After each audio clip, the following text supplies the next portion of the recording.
This is the Debt-Free in 30 Roundtable, where our panel of experts review recent stories in the news about debt and give their take on how these stories will impact you. Let's get started. Here's your host, Doug Hoyes. This is episode number 140 of Debt-Free in 30, and it's the third edition of the Debt-Free in 30 Roundtable. Unlike our regular shows where I have just one guest, on our Roundtable editions I bring in three experts to get three different viewpoints on money issues in the news. I did the two previous roundtables over Google Hangouts, but today I've got the entire panel right here in the room with me in the Hoyes Michaelis office at Yonge & King in downtown Toronto. So let's get started and welcome the panel. Guest number one, who are you and what do you do? Oh, I feel like I'm on a dating show. It's guest number one. My goodness. Here we go. Well, my name is Carrie K. Taylor. I'm a financial blogger at squawkfox.com. I contribute to the Globe and Mail, and I contribute to CBC's On the Money. Fantastic. Well, thanks for being back. Carrie was actually a guest on show number 113 back in October of 2016, and we talked about MOGO loans, and we've decided we will not mention that word ever again here on this show. So bad word. Guest number two, who are you and what do you do? Hey, I'm Barry Choi. I'm personal finance and budget travel expert at moneywehave.com. Thanks, and Barry was a guest back on show number 13 in November 2014. So I know it's been a while. So and we did that over the phone or Skype or something. So I'd never actually been in the same room with Barry. So it's kind of cool to be having him here today. And guest number three, who are you and what best-selling book did you write? My name is Robert Brown, and I am the author of Wealthing Like Rabbits, an original introduction to personal finance.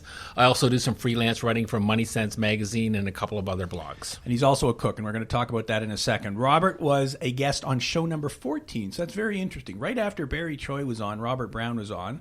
That was in December of 2014, and then he was on again in show number 77 in February 2016. So, I never got him to type No, I know. You really like Robert, don't you? Oh, he's my favorite. And you know why? You know why? Because today he has brought with him Butter Tarts. This is the Butter Tarts edition of the Debt-Free in 30 Roundtable. So tell us the story. Why this obsession with Butter Tarts? Well, it started back in January, just after New Year's Day.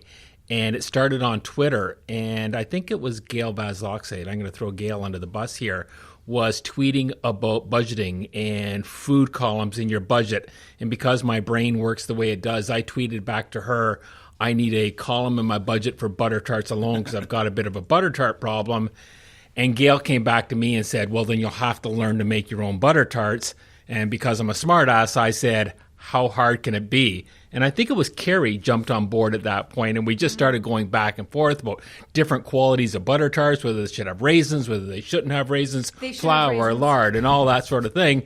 And I actually picked up the challenge of learning how to bake Butter Tarts. And the Butter Tarts you ate today is actually the 14th batch of Butter Tarts I've made since then. I actually have a binder at home called the Butter Tart Diaries, and as I've learned and improved them, this is where we are right now. But, this is so Canadian, it's killing me. But I'm going to give you kudos because you didn't just make standard Butter Tarts with or without raisins.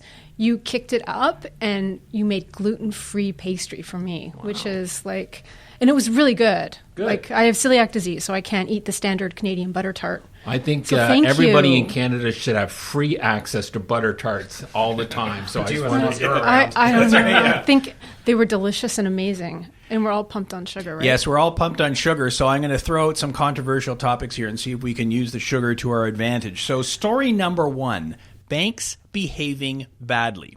So back in March, the story broke that TD Bank employees were required to meet sales targets to sell more clients' products. And I'm not here to pick on TD Bank because every bank, I'm sure, does exactly the same thing. The three bank employees who initially contacted the Go Public show on CBC explained how tellers upsell customers. So when a customer comes to the teller and they key in their PIN number, a thing flashes on the screen that says, hey, you can sell this person overdraft protection, a credit card, a new auto loan, whatever. So it's an automatic sales pitch that you're getting. So my question is this something we should worry about, or is this a problem? So let's start with Carrie K. Taylor. Tell us what you think of banks and whether this is I mean, their banks are a business, so what's the problem with them trying to sell us their products? Well, exactly. They're into sales, and I find it frustrating whenever I want to deposit a check or ask about a product or a service, and then they pull up my screen and say, hey, how about a line of credit? How about we up your credit balance?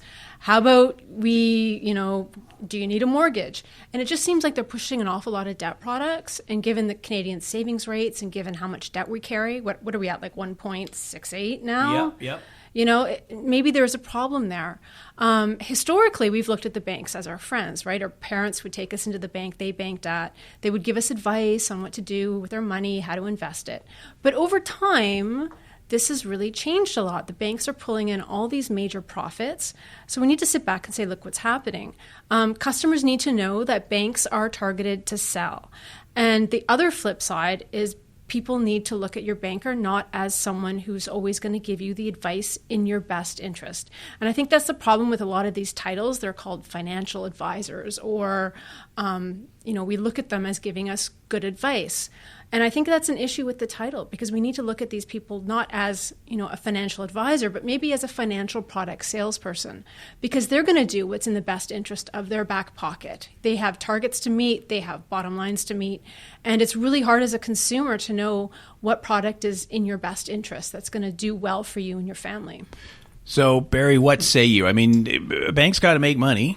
And, we all in our pension funds have bank stocks, so aren't we all glad they're making money? Is this really a problem? For me, it depends how you look at it. Like, I get it from a bank's perspective. Like you said, it's a business. So do I have a problem with them offering me a credit line, increasing my credit limit every single time? I don't have a problem with that, because I understand that banks are just trying to make sales targets. They're trying to bring in more business. It's easy for me to decline these products because I know they're not good for me. So, maybe there's an issue with education. But what I do have a problem is when banks, like Carrie said it, they've got to meet sales targets. And we haven't really talked about is, we've had bank employees admit that they've sold products that aren't beneficial to the customers because they're trying to keep their jobs. Now, honestly, in my younger days, I've had jobs like that where I certainly can relate to them. And at the same time, people are just looking out for themselves. I know it sounds awful, and is there a better way to regulate these things? I don't know, but I definitely understand why banks push these things. Because that's the business they're in. So, Robert, Barry has raised the issue that perhaps as a consumer, you should have the brains to think about what is being sold to you. Is that an appropriate response? Or? It is an appropriate response within context. Look, when I go into a car dealership, I should know what I want when I go into that car dealership. I should know what size of car I want, how much I can afford, what I went in there for. And I know that car salesman, his or her job is to talk me into a more expensive car or a better car or to take on a car lease, all of which will be more profitable for the dealership. So it is up to me to do that homework to make sure that I'm getting what I want and to have enough backbone, if you will, to say no when I should. And when we go back to the CBC report on TD, and you're right, it's not just TD, one of the things they talked about is that people were being signed up for things that they never signed up for. People were having limits on their credit cards increased that they never authorized. There is a difference between fraud, which is illegal and should be addressed, and salesmanship. Now, I'll be the first to agree that banks are selling products to people that they don't need, but in the same breath, far be it from me to support the big banks, but I was actually talking to my bank about a month or so ago about mortgages. And they said, yes, there are times, well, they didn't say yes, but they sort of conceded that, there are times when they sell people mortgages they don't need. But the mortgage advisor said, you have no idea, Rob, how often people come into the branch and say, I want a $900,000 mortgage to buy this home. And I know that it's on the line in terms of my income, but if you don't give me that mortgage, I'm going to walk down the street to your competitor and get it there. So it is up to the consumer to be responsible with their own money as well. Well, and you give the illustration of a car salesman. When I walk into a car dealership, I know I'm talking to a salesman. Like, there's no illusion that this person is my friend. But when I go to the bank and I meet Myrtle, who's been there forever, and she's always cashed my check because I live in a world where there's no direct deposit, I guess. And so I assume that she's there just to help me. Isn't that the problem? That it's an intimate relationship. It's our money. It's sometimes we go in there with an aging parent. Sometimes we go in there with a child, setting them up with a new account. So it's an emotional thing to work with your banker. But with a used car salesman, you know you're dealing with the salesman. You know you're dealing with someone that's going to sell you a car. When you're dealing with a bank, I don't think the Canadian consumer is quite, aware yet that this is also a sales relationship. And when it comes down to the fraud, where you're just getting your credit card limits increased without your knowledge, that's a huge, issue as well. And so, the used car salesman is a great example, but the bank is a completely different animal because they have titles that are called financial advisor. We think we should trust them. And the sell is a pretty hard sell. And we talk about personal experience. I remember when I finally paid off my mortgage 4 or 5 years ago, I went into my bank, and I don't go into the bank very often, so they don't have a lot of opportunity to sell to me. But when I, made sure that my mortgage had been discharged and all the T's had been crossed and I's was dotted, the first thing they asked is, now this is paid off, would you like to get a new mortgage so you can buy a bigger, better house? Well, no, I'm or how comfortable. About renovations? Well, how about a line of credit? Line of credit, renovations. And they push. I go, no, I can't like the house. New bathroom. And new it Butter reached a Tarts. point where they were almost, wouldn't you want it nicer? You could get this. And it reached a point they were almost insulting the house I have now. Yeah, you're living in a dump, Robert. Why don't you get something how better? dare you. And they've never seen my house and what a dump it is, really. So what am I supposed to do, Barry? I mean, let's give us some practical advice here. What's the answer when I walk into the bank? What should I be thinking? What should I be doing? I don't think it's just a bank these days. I think we just live in an age now where we need to do our research for anything. Some of you guys know that I'm having a child soon, but I'm researching strollers, literally everything I can possibly think of before I actually make that purchase. And when I walk into a store, I've already got an informed decision. Now, it's true, walking to a bank or any store, they might have something that I'm unaware of at the time. And they can, if I'm interested, I can learn a little bit more about it. And at the same time, I can then compare it to the research I've already done. So I don't think it matters what you do. We just need to research everything these days. We talked about used cars. It doesn't matter, right? Honestly, I'll research what underwear I'm going to buy. Really? Well, people research not? a lot of things. I have friends that spent more time researching what cell phone they're going to buy than what mortgage they're going to sign. Oh, yeah. Carrie's bang on. You have to put it in the hands of the consumer. A lot of the time, we don't realize that there's a lot of different types of mortgage products out there, a lot of different types of bank products out there. And we need to look at our focus on what we're actually spending our time researching on. Yeah, Carrie's 100% right. I know people...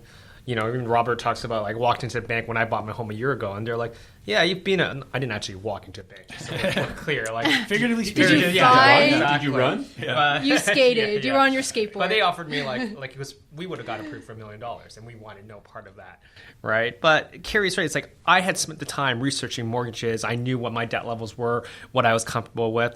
But at the same time, you just look at the real estate market right now. People aren't even looking at mortgages. They're just putting in that offer first, and they'll figure out the money after because they just they only see prices going up or whatever, right? Or even another better example these days is I don't know if you guys read Reddit. I love Reddit. I too love. So there's a personal finance, but whenever there's a new person, it's how do I buy stocks, right? It's so which weed stock do you want to buy? You already know what people are, because they're just following these trends. Or also I have celiac disease. I'm not buying any weed stock. Yeah. Or Bitcoin. It's you can just tell people are just following the trends. And then, every so often I'll read, some news report is oh, you were surprised that you were scammed because this guy was offering you 20% interest with zero risk. I'm what did you expect? Honestly, right? It's funny. My wife and I had that conversation yesterday. And while I empathize and I feel for people that get scammed, sometimes there's this thing in the back of my head that says, come on, at this point, how could you fall for that? Yeah. But everyone does. So research. What you're really saying is think. You got it in one simple word. And well, I guess no, because it's not fair. I mean, if someone has a title financial advisor, you think they're going to give you advice in your best interest. But I think with the banks, what the CBC has opened up is look, here's a light bulb moment. The banks don't have a fiduciary duty to you. Can we drop that word, fiduciary duty? Maybe they should. Maybe we need some regulation in there to protect people and their money. Maybe we need to look at the kind of titles people have. Maybe it should be financial product salesperson. So I think, blaming the consumer for what's happening at the banks, what's happening with the fraud at the banks when credit is increased without your prior consent. I think that's a really different issue. So if I'm buying a stroller, yeah, I'm going to, make sure it's not on the recall list. But if I'm going to a bank and they're selling me stuff that's in their better interest with high fee mutual funds, whatnot, that's really harder to understand for consumers because we don't know that we should understand that yet. So I think the value of the CBC story was that they're letting people know that this is happening, and maybe it's time for legislation to change with the times. Yeah, and you're right. We got to distinguish between fraud, which, as Robert said, well, that's illegal. I mean, they shouldn't be doing that. Yeah, and let's be clear, the banks, not every employee is committing fraud. No, absolutely. And we're certainly not saying that. Yeah. What we're talking about is the salesman. They're trying to sell you something. And so I think my take on it is you have to understand when you're talking to someone that they are probably trying to sell you something. Right. Get your spidey senses up. Exactly. Whenever you This walk is a into spidey a bank, sense question. Spidey sense. The CBC story is great because it's like people need to have spidey senses when you go in there. It's like when they say, do you need the amount of times I've been offered a line of credit. I don't have a line of credit. I don't need a line of credit. I don't want to. I wish I could say to the bank employee, can you put on my record, never offer me a line of credit? Well, but that's why they offer it's it to harassment. you because you don't have it. So Stop harassing me. This whole issue of spidey sense. So I think this is kind of going to be the theme of the show. So let's go on to the next story and let's talk about, for lack of a better word, social media influencers. And this may get into some controversial areas, so we'll see if we can roll with it or not. In the old days, life was simpler. As Robert said, I go to a car dealership, I walk in the door, I know I'm being greeted by a car salesman, my spidey senses were tingling, I knew it was about to happen. But as we just discussed with the banks, I walk in there and I don't realize that I'm talking to a salesperson. I think I'm talking to a teller.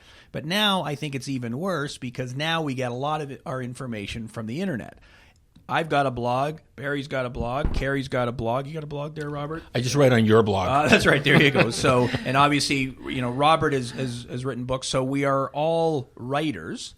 And, we're all happy to do speaking engagements. If someone's willing to write us a check, we're willing to be there and do that. So ultimately, are we not all salespeople at some level? So, Carrie, let's start with you again on this one.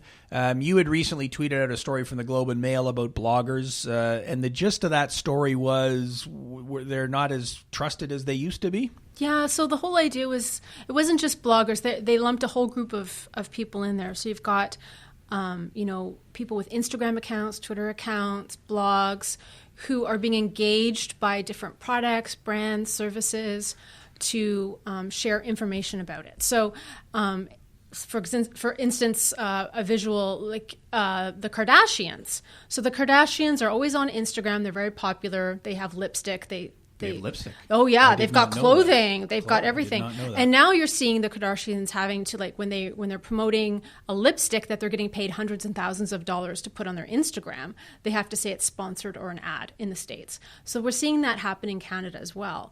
And what it's doing is it's changing the ad environment, the climate with the Canadian Standards Council of Advertising, I believe it's called. And they want these social influencers to label when they've been paid or offered products and services in lieu in trade of social commentary on their brand or stuff. So that's what's happening. And when I saw that, I said, that's a big deal because in the list, you're seeing social influencers are being a lot less influential because people see the word ad or sponsorship. And I think it's great. I think that's what should happen. I think people should label when things are being offered to them for their opinion, whether it's a roaring opinion about how great the product is, if it's a what's the word when you approve of something? Endorsement. Thank you. I've here to never help. done it, He's a so book I'm all writer, so confused. he can tell us all. I endorse Robert's book. You have all the big words, Robert. Yeah, so if you're endorsing a product or even if you're lightly endorsing it, that's the whole idea. So I sent out the tweet because I have a blog. I've been blogging for well over 10 years. I've seen the climate change drastically over that time. Everything from paid links to search engine, gaming to this whole new world of sponsored content. So I think it's good. I think labeling this information helps the consumer, and it helps show where money's changing hands and what is a paid opinion and what is not. So Barry, I mean, again, I'm kind of asking the same question I asked you in the first segment. So people got to make money. So how can you be a blogger and make money if you don't have ads, if you don't have sponsored content, if you don't do affiliate links, all those kind of things. Like, that's the revenue model, right? So there are very few subscription blogs where people are willing to pay $100 a month to read your content. No one will. Exactly. Because the internet is free, right? I expect everything to be free. I expect TV to be free, newspapers to be free, the whole bit. So where do you draw the line then? How do you, as a blogger, and you write a lot about travel, for example, in addition to personal finance, how do you as a blogger give good information to your readers, but still at very least cover the cost of your blog? Where's the line there? Well, full disclosure to everyone, I do a lot of sponsored posts. I do a lot of brand ambassadorships. I do ads. I do make some money from my blog. Is it enough for me to make a living? Probably not, but I just wanted people to understand out there that it is something that I am conscious about. So, it depends how you look at things. You got to look at each individual brand. All the brands I personally have worked with are very upfront. These are major corporations where they understand, like Carrie said, it's got to be said. There's no laws in Canada yet, but it always says this is a sponsored post, blah, blah, blah. And I think it's up to each individual blogger. I've seen bloggers out there who have created a blog just to try to create sponsored content, to try to generate revenue. I didn't start my blog for that reason. I started because I just wanted to educate people, and then sponsored posts came up. Now, who do I choose to work with? A lot of the times I'm approached by companies where I'm already talking about the brand anyways, because you know what? We can crap on banks as much as we want, but quite often they have a lot of good product. They introduce new features that definitely do. Well, we all use banks. Yeah, right. So we can trash them all we want, but exactly. We're all complicit. But more importantly, I try to let my readers know that there's more than one option. I bank with 2 different banks, 2 different online banks. It's a personal choice. Not everyone has to do that. But I just like to look at what's available to me. I don't think there's the old days of, sticking to one brand. But as far as me personally, I like to stick with brands that I know and trust. So obviously some simple rules for me is like it's got to be Canadian. Obviously, if it's a random brand, I'm not going to really promote it. But does it fit into what my brand is? So we talked about I do a lot of travel. I do some work with travel companies, but that's no different from a travel journalist. I recently did a press trip to the Florida Keys, and I'll probably write about it in my blog later, and I'll disclose in that blog post that I was sponsored by the Florida Keys. But, it's no different from a travel journalist. They do that all the time. It's no different. And when I get a sponsored post from a bank, it's the same idea. I have a big disclosure right at the top that this is a sponsored post. I personally like to put it right at the top. So you put it right at the top. I do it at the top because I want my readers to know right away that this is a sponsored post, and they do not need to continue reading if they don't want to. A lot of bloggers put it at the bottom, and that's fine because there's no rules. I have no problem with that. But I want my people to know that I'm upfront. It's there for you to read it.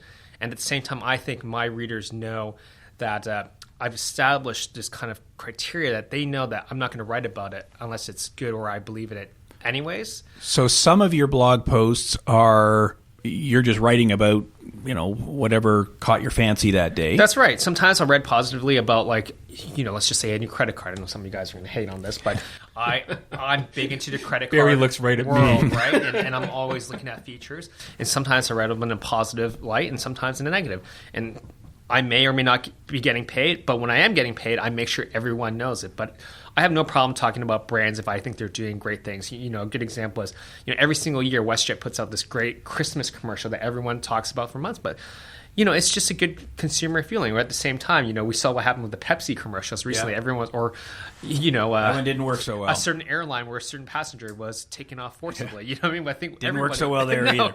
Exactly. But I think you understand what I'm getting at. But I think, Carrie had a great point about the Kardashians. They're charging, hundreds of thousands of dollars. I'm clearly not. You're not? I'm not. I know. I'm stunned. Stunned. That's exactly it. You need to work on your booty. Let me jump in there, guys. Yeah. And first, I'd like to girl. mention that that the butter tarts you ate this not morning an were made panel. using Pampered Chef kitchen equipment supplied by my Pampered Chef representative, Kathy Barber in Gravenhurst, Ontario. No. But I think Barry brings up a good point that, it's important that if you are going to be sponsoring or it's going to be a sponsored post, that you are upfront about that and put that right at the top or at the bottom of your post. That's important. I know, Doug, on a previous podcast, you and I got into a post that came out of Ottawa where someone had tried to fold in an endorsement of a payday loan place into the post without even announcing it. So A, it was bad advice, and B, it wasn't announced that it was sponsored or anything. Yeah. So myself and Gail and I think some other people kind of jumped on that, and Which brings up the second thing I'm getting at. When it is a post, if you post something that somebody disagrees with, you had better be prepared for some heat on that. And that's fair as long as it's polite and professional and all that jazz. Let me ask you this, Barry. You just got back on a sponsored trip from the Keys, and you'll be writing about that in the future. If, and I'm sure you had a great trip, but if something about that trip had really sucked, would you be as comfortable posting that, knowing it could possibly interfere with your ability to do a sponsored post in the future? I think all the brands I work with, I make it very clear to them that I'm going to have an opinion, and they have no right to. It depends on it's all about the contracts. It's or not whatever, black and right? white. It's not black Exactly. and white. So, but I will tell them if I didn't like a certain thing, I'm still going to say it. But at the same time, obviously, I'll highlight the things I like more. But I will not hide certain things just because I didn't enjoy it personally. I got lucky on this trip. I actually liked the place. Do you know what I mean? But at the same time, we can talk about being smart about your sponsored opportunities. I'm not going to take a sponsored post if I know I disagree with it. Sure. If all of a sudden, say, like Money Mart came and say, I'll give you $10,000 to write something positive, I still won't take it. We talked about this earlier. $10 million is the line. Yeah, What's the number, though? What's the magic number? I might sell it for that. Yeah. Maybe a little less. Right? Yeah. What's the price of your soul? Yeah, it's like, how much? Right? It's just like... but also, at the same time, I think, we talked about, do you trust influencers or not? It's... People eventually know which influencers to trust. Like I said, I've come around influencers where you can know. It's like you just look at, say, their Twitter ratio. Oh, you've got 100,000 followers, and you're following 200,000, and you got 3 likes per tweet. Like that means nothing to me. You are nothing. But at the same time, even on this podcast, I disclose right away that I get paid for certain things, and that's automatic for me. So if I'm, say, doing a media interview, I will tell the producers in advance if there's any sort of conflict whatsoever with a certain product that I may be mentioning, and I'll tell them in advance. I go, if you don't want me to mention, I'll leave it out, no problem. If you go to my website right now, I have a full disclosure statement listing every single brand I've worked with, how I get paid, so people know right away. So again, that's just me and how people do it. And I think that gives me a more authentic voice. But not everyone agrees with that, and I understand that, and that's fine. And quite often, I'll do a post. I wrote this post about is a car worth it? And we all know, I think, cars are never worth it. Obviously, they're money pits. But, if you have to buy a car... My Uber today was totally worth it. Yeah, that's fine. But the general rule is... I eat Butter Tarts on the GO train down here. The general Did you rule really? is Wow. don't spend more than 20% of your take-home income on all your car expenses if you have to have a car. I think that's very solid advice. But I had people shitting on me, saying, oh, you don't know what you're talking about. I was like, yeah, that's because you're ignoring all the other facts. You're only picking on the things that you want to believe. So in the end, I can't control what people want to believe or not believe. Right? And Barry brought up another good point when he was talking, because people shouldn't just trust any one social influencer, any one blogger, any one book. I spend far too much time looking at the personal finance book section at Chapters, and I can find books there that are totally aligned with mine. I can find books that are total opposites of mine. 2 books in the personal finance world on housing, Canadian housing market, are doing very well right now. There's The Wealthy Renter by Alex Avery and Burn Your Mortgage by Sean Cooper. Both take total opposite views of the housing market. And if someone came to me and said, which of the 2 books I should read, I would say both, so that they get different perspectives and they can make decisions that are right for them.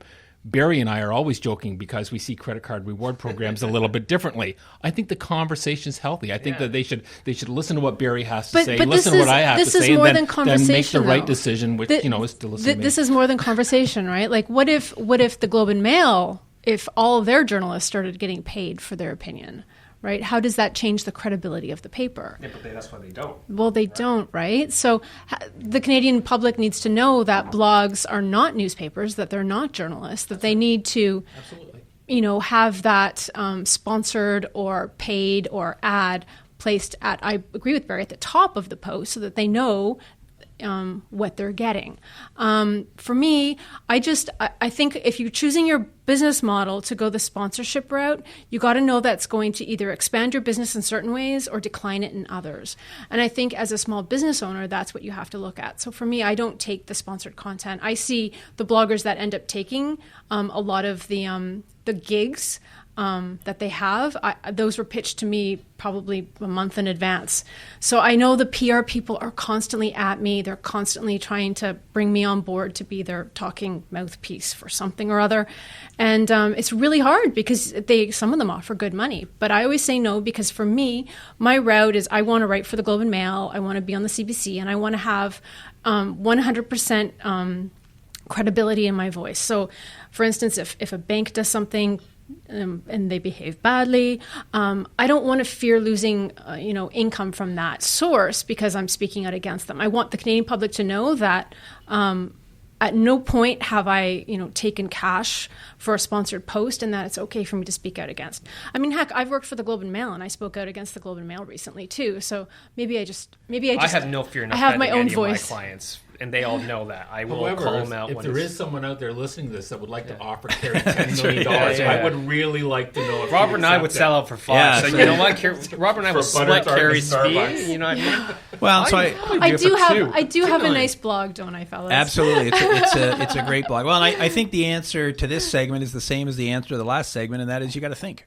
So everybody is biased. The Globe and Mail, sure, it's full of journalists, but guess how the Globe and Mail survives? Advertising and subscriptions. And they have sponsored posts too. That's and right. They are labeled editorial, advertorial. So no matter where it's coming from, somebody has to get paid for their work. So I think you've got to, consider the source. And I do agree with what Barry has said, that I think having the disclosure right at the top of the post is where it should go. So. And just in the interest of full disclosure, nobody is being paid to be on this podcast today other than in the Butter Tarts Mr. Brown has bought. So final story, and we're running up against the clock here, so let's get your opinions on this really quickly because we could do 5 hours on this alone. And that is the what Robert already alluded to, and that's real estate. So we are recording this on May the 1st, 2017. Just so you can, yeah, that's right. So by the time you hear this on, I think May the 6th is when it's going to air, the world may have completely changed. I was saying before we started this podcast that I believe the Toronto real estate market peaked last Wednesday. So I've called the top, so real estate will continue to go up from here because I've been calling the top for 4 or 5 years now, as has Mr. Brown. So, I mean, the house prices are just absolutely insane here in Toronto. So, open question for the panel, what do you think? Do you agree with me that the market peaked last Wednesday? Should you buy or rent? Carrie, we've been starting with you all throughout. So tell us your story of my renter woes. Your renter woes. Okay, so I'm a homeowner who rents. I have a house fully paid for in British Columbia, rural BC, up a mountaintop. It's a little farm. But you live in Ontario. But now I live in Ontario because that's where the work market brought me. So I don't rent out my house in BC. I'm a renter here in Toronto. So I'm a homeowner who rents. So I see both sides of the coin. But here in Toronto, I have a really good knack of living in really nice houses that the landlord wants to sell to capitalize on the crazy real estate prices. So the house across the street went bully for $200,000 over asking, and the Globe and Mail did the right thing by reporting on it. And within a month, most of the houses on my street went up for sale, including the one I rent. The one you live in. So it's kind of a precarious situation for a renter because your lease ends at a time. For me, it's July. I can go month to month, but I become the next landlord's tenants, essentially, unless my landlord wishes to move in which case it's a whole slew of paperwork. So we're seeing renters being pushed outside of the rental market in Toronto because all the houses that they lived in are being sold. If they live in rental units that have been sanctioned as rental units, they're not seeing that same issue.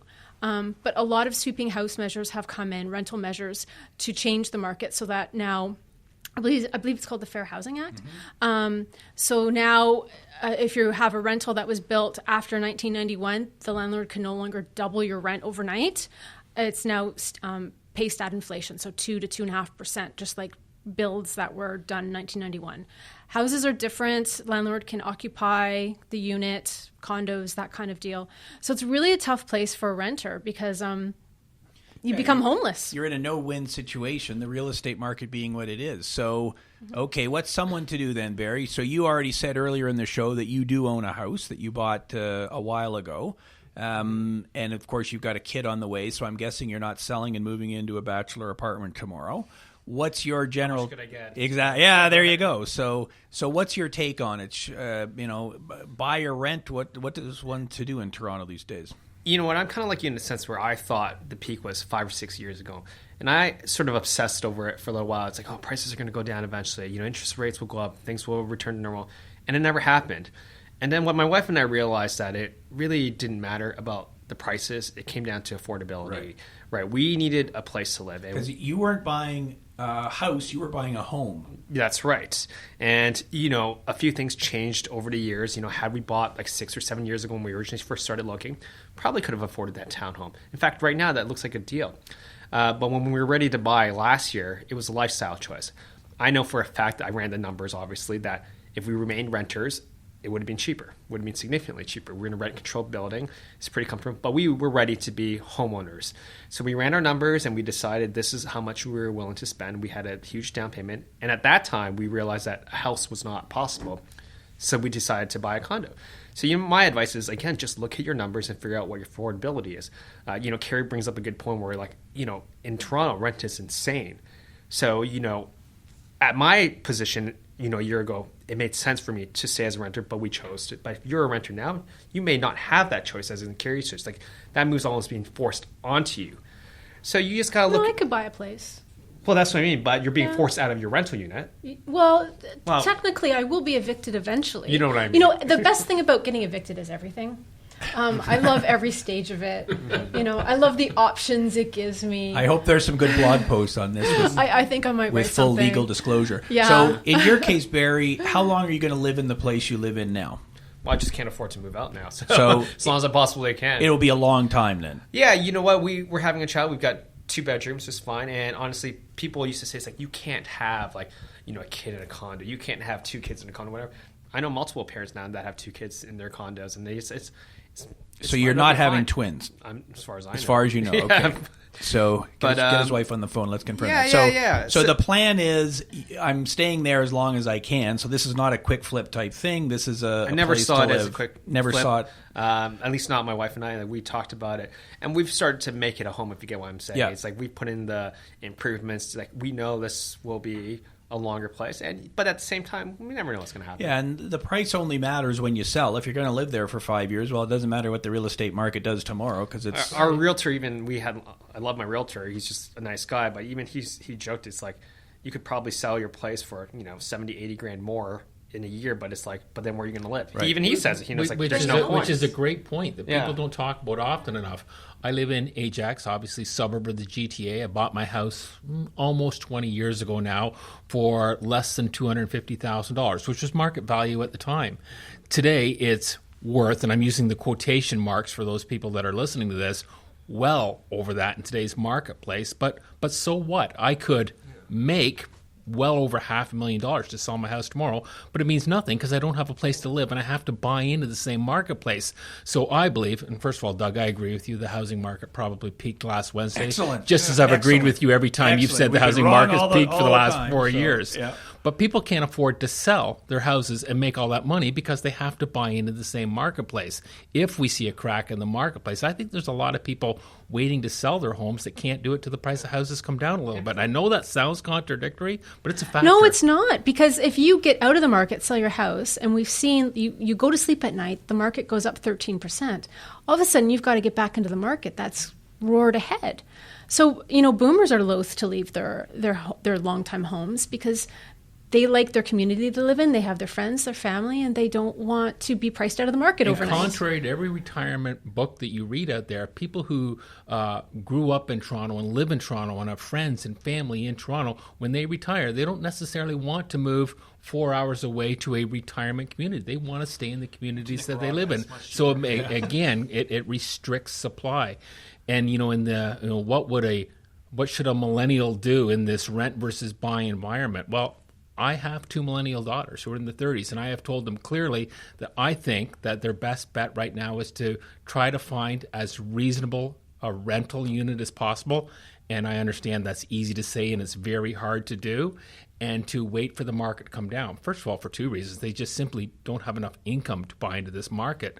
But secondarily, he's not giving them any You're not helping them out? They can't stay at home either. I'm helping them out by introducing them to the realities of the world. Good for you.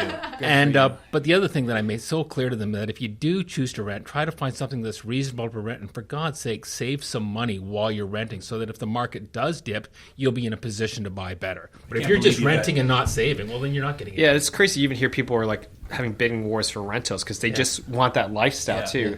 My old rental, it wasn't anything fancy, but like Rob said, it allowed us to save a fair amount. And more importantly, that money I saved went to not only a down payment, but I could diversify. I'm not worried about my RSP savings. We had this child on the way. It's like those upcoming expenses wasn't a big deal because we had planned for it. But, not everyone's thinking that way. Quite often they're thinking about, I got to get the biggest house, just like we talked about those mortgage. Yep. It's like, oh, you can borrow $900,000? I will take all $900,000. Yeah. Well, and here's something the people that own versus the people who rent don't often think about is they look at just the monthly payment. So it's like if your rent is $2,000 a month, and your mortgage is $2,000 a month. So who's ahead, who's behind? But you can't look at it just a monthly payment, right? Because the math doesn't work. When you're a homeowner, you have to pay property taxes, you have to pay upkeep. There's a whole slew. There's a whole slew of other factors that come into it. Plus, you sell. You've got lawyer fees, realtor fees, property transfer tax fees. Yes. As a renter, I'm done at that monthly payment. So I know that's going to go up probably 2.5% next year, but that's my number. So nothing's going to change. I don't have to pay $8,000 to fix the heating system when it goes blip. And trust me, the heating system in my house in BC went blip. So I'm $8,000 out there. So I don't have that problem as a renter, which is a really nice thing. When there's a hole in the roof, I called the landlord and I said, hey, it's leaking. You might want to check that because now the electricity doesn't work upstairs. Not my problem, right? Until I get evicted. Yeah. Other than that, there's the downside. So okay. Final advice then for someone who's trying to decide rent, buy, what to do. I mean, obviously, don't take our advice on when the real estate market's going to peak. Although I am pretty sure it was last Wednesday, but. I'm going to hold you to this. Yes, there you go. Well, it's not like we're recording this and anyone will ever know. Okay. So what's your final advice on real estate? What have you been telling? I can't believe you got kids who are 30 years old. Like that's amazing that you were. I do look pretty good for having me. kids. It's the Butter Tarts. But yes, it's obviously the Butter Tarts. That's helping. Yeah. So what's your advice to people in this situation? I'll go to our go-to advice that we've gone through this entire podcast is to do your homework and make decisions that are right for you and really be a conscientious buyer. That said, I believe for most people in this market to continue to rent, try to find some reasonable rent, and that's not easy, and then be sure to be saving some money for when that housing market does dip, which I agree with you started last Wednesday. Perfect. Robert just nailed it. Like it really is. I think we're all in a similar situation. The only other thing I would say is just, diversify your investments. Don't put it all towards your home down payment. Think about your future and what you plan on doing with the rest of your life. It's a good point because real estate, if you consider that as one of your investments, if that's where all your money is, you're clearly not diversified. I think if you rent, especially in a hot market where you're seeing a lot of the rentals vanish, I think as a renter, you really need to know your rights in the province you live in and go to the governmental sites and learn about what it means to be evicted. Learn about what your rights are as a renter when you have to leave, how your lease works, what the landlord's obligations are, and where you can complain if the landlord isn't listening to you. I think all of these are really important, especially when we're seeing renters being pushed out of their homes because of the hot real estate market. And landlords should capitalize on the sale of their property, but landlords also tenants should also know their rights because it's their home. Yep, there's two sides to every story. Well, that's a great way to end it. So where can people find you? Robert Brown? People can reach me on Twitter at WealthingRabbit. If you want to reach out by email, it is rob@wealthingrabbits.com. And that's that. What's the website? wealthinglikeраbbits.com. See, there's a theme here. And he wrote a book with the same name. Barry Choi, how could people find you? You can find me at moneywehave.com. Very simple. Carrie K. Taylor, not Carrie Taylor, Carrie K. Taylor, how can people find you? By Googling with the K. That's a great start. With the K. My blog is squawkfox.com, but you can find me on Twitter at squawkfox. You can find me in the Globe, or you can find me on CBC's On the Money with Peter Armstrong. And if you go to those Twitter accounts, you'll see pictures of Butter Tarts. So yeah. That's our show. That's our show for today. Thanks to Carrie K. Taylor, Robert Brown, and Barry Choi for being here. And special thanks to Robert Brown for the Butter Tarts. Full show notes, including a full transcripts and links to everything we discussed, and the links to each of my guests' websites can be found at hoyes.com. That's HOYES.com. Thanks for listening. Until next week, I'm Doug Hoyes. That was the special roundtable edition of Debt Free in 30.